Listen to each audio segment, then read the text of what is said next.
Well, a warm welcome to this broadcast. The death toll in Ethiopia of anti-government protesters has risen, with 30 documented this Sunday, according to Human Rights Watch in Bahir Dar. Now, Amnesty International also confirmed 67 more deaths in the northern city as fatal shootings by police officers who fired live bullets at demonstrators, with reports that more people have been rounded up by police and military forces into detention centers. On Friday, the Prime Minister Haile Mariam Desalegn had announced the ban of all demonstrations that threatened national unity and also authorized the police to use all the necessary means to prevent them. Some observers say Saturday's demonstrations marked a turning point in the country because they were the first in Addis Ababa since the start of a protest movement of the Oromos and the Amharas, who for the first time protested together against the government. Nearly 100 people were killed in the weekend's protest in Ethiopia as demonstrators clashed with security forces in different parts of the country, Amnesty International says. The rights group said the most deadly incident happened in Bahir Dar, where at least 30 people died on Sunday when security forces fired live bullets at peaceful protesters in the Oromo region. Opposition activists have also given similar figures for the number of people killed.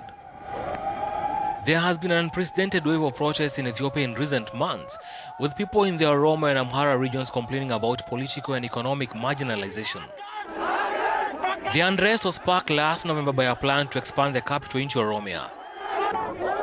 This led to fears farmers from the Oromo ethnic group, the largest in Ethiopia, will be displaced. Human Rights Watch says that more than 400 people have been killed in clashes with security forces since the protests began. The government has, however, disputed this figure. Now, Antoine Galindo is our correspondent in Addis Ababa and joins us. Antoine, just give us the latest of what's happening. The death toll in the country is there are conflicting numbers. Has there been an official number given? And were all of these people protesters, or there are people who died but were not protesting? Malheureusement, non, il n'y a pas de chiffre officiel, seulement des sources plus ou moins fiables. En croisant les informations... Unfortunately not. There's no official figure, only from more or less reliable sources. By cross-checking information, I can confirm that there were 30 deaths or even more at Bahir Dar. We are talking about a dozen deaths in Gondar and about 30 in the rest of the country. Amnesty International have put the figure to 67. All the demonstrators killed by the army who fired live ammunition, according to eyewitnesses. The government has not contacted the international press since the weekend, and the Minister of Information, Getachew Raj, could not be reached. Donc, les chiffres dont on parle sont provisoires. Now, Antoine, the government is blaming foreign powers for fueling these protests and hints going after those people who are behind it. Does it mean the government is not considering a dialogue at all with the people of Oromia and Amhara? No, en effet, le gouvernement a choisi No, in fact, the government chose another approach. It was announced that any unauthorized prior demonstration would be declared illegal, and authorities have vowed to act accordingly.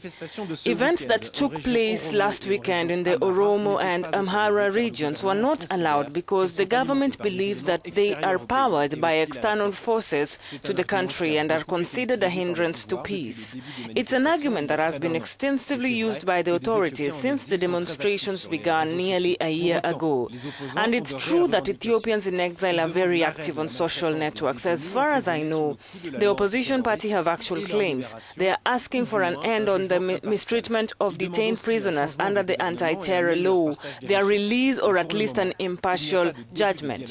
But for the moment, there is no dialogue initiated by the authorities. Now, there were reports that internet was cut off and some media houses could not broadcast anything that was going on in the country. Has the situation changed, and has anything been restored so far?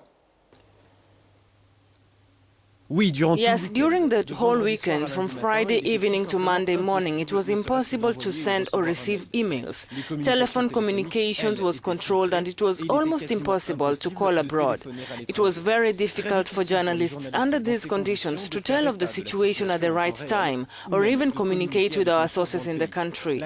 Internet access returned Monday morning. The blackout is now partial, since access to social networks is still blocked, and WhatsApp and Viber applications only work partially. That was Antoine Galindo joining us from Ethiopia.